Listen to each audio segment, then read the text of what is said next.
Hello बच्चों, आइए इस प्रश्न को देखते हैं। पुष्प तथा परागण कारक के मध्य का निकट संबंध सर्वोत्तम रूप से कौन प्रदर्शित करता है, अथवा निम्न में से किसमें लीवर विधि द्वारा परागण होता है? ए कोकस, बी साल्विया, सी यक्का, डी एविना।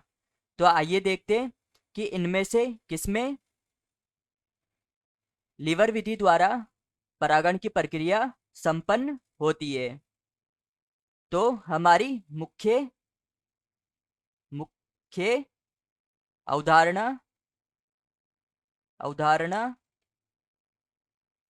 होगी कि मुख्य अवधारणा होगी कि पुष्पों में परागण को पुष्पों में पुष्पों में परागण परागण को सफल सफल बनाने के लिए विभिन्न तंत्र अपनाए जाते हैं, या बनाने के लिए विभिन्न विधियां अपनाई जाती है। विभिन्न विभिन्न विधियां विधियां अपनाई जाती है अपनाई जाती है विभिन्न विधियां अपनाई जाती है। तो लीवर विधि व हमें साल्विया लीवर विधि हमें साल्विया नामक पादप में मिलती है। तो इस विधि के अंदर जो साल्विया पादप है, यह साल्विया पादप यह साल्विया पादप लेमिएसी फैमिली से संबंध दर्शाता है या संबंध रखता है। इसकी फैमिली फैमिली नाम है लेमिएसी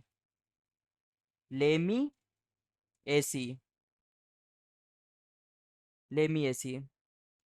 तो जो साल्विया पौधा होता है, उसका जो फूल होता है, साल्विया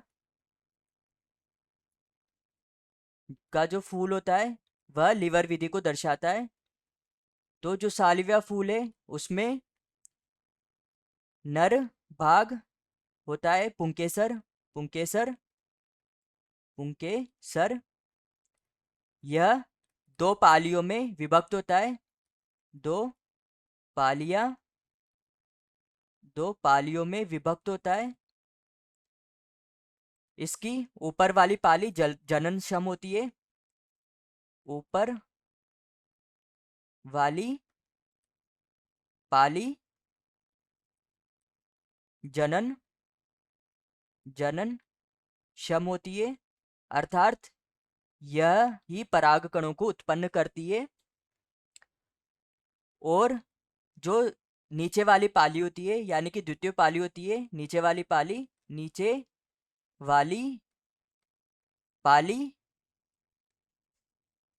वह बंध्य होती है, अर्थात उसके द्वारा किसी भी प्रकार के पराग कणों का निर्माण नहीं किया जाता। यहाँ पर जब कोई कीट पुष्प के अंदर आता है कीट पुष्प के अंदर आता है पुष्प के अंदर आता है, तो नीचे वाली पाली में दबाव के कारण नीचे की पाली में दबाव के कारण ऊपर वाली पाली ऊपर वाली पाली जो ऊपर वाली पुंकेसर जननक्षम पुंकेसर की पाली है, वह ऊपर वाली पाली दबाव से दबाव से नीचे झुक जाती है, नीचे झुक जाती है। वह कीट के ऊपरी हिस्से को छूती है, कीट के ऊपरी हिस्से को छूती है तथा जब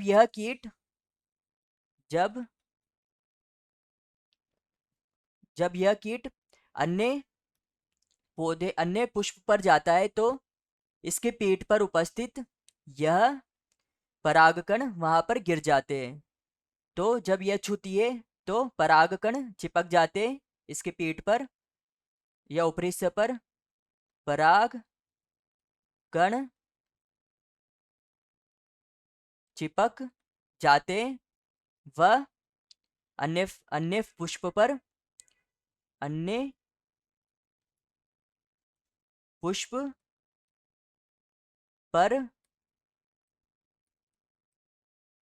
पहुंच जाते हैं। अन्य पुष्प पर पहुंचने के बाद यह उसके मादा भाग पर या व्रतिकाग्र पर चले जाते हैं। वह परागण की क्रिया संपन्न होती है, पहुंच जाती है, वह व्रतिकाग्र पर स्थानांतरित हो जाते हैं। वर्तिकाग्र पर स्थानांतरित स्थानांतरित हो जाते हैं, स्थानांतरित हो जाते हैं। इस प्रकार से इस क्रिया को लीवर विधि कहा जाता है, जो साल्विया नामक पौधे में पाई जाती है।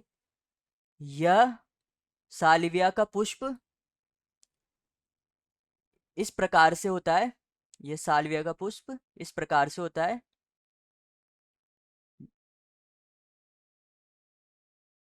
साल्विया का पुष्प इस प्रकार से होता है, यह इसकी मादा भाग होता है तथा इसका नर भाग इस प्रकार से दो भागों में बटा हुआ रहता है। जब कीट जब कीट इस पुष्प के अंदर पराग पराग लेने के लिए पहुंचता है, जब कीट इस पुष्प के अंदर पराग लेने के लिए पहुंचता है तो इस पाली नीचे वाली पाली पर दबाव बनने के कारण ऊपर वाली पाली के जो परागकण है वह इस कीट पर लग जाते हैं तथा इसके पश्चात यह दोनों पालियां सूख जाती है। वह यह अपरिपक्व मादा भाग परिपक्व होकर बाहर आ जाता है तथा जब ये अन्य कीट इस पुष्प पर आते हैं तो इस प्रक्रिया से जो चिपके हुए परागकण है वह वर्तिकाग्र पर चले जाते, वह इनमें परागण की प्रक्रिया संपन्न होती है। इस प्रकार से हमारा प्रमुख सिद्धांत होगा कि प्रमुख सिद्धांत होगा कि साल्विया की यह विधि या लीवर विधि 100% परागण को निश्चित करती है। लीवर विधि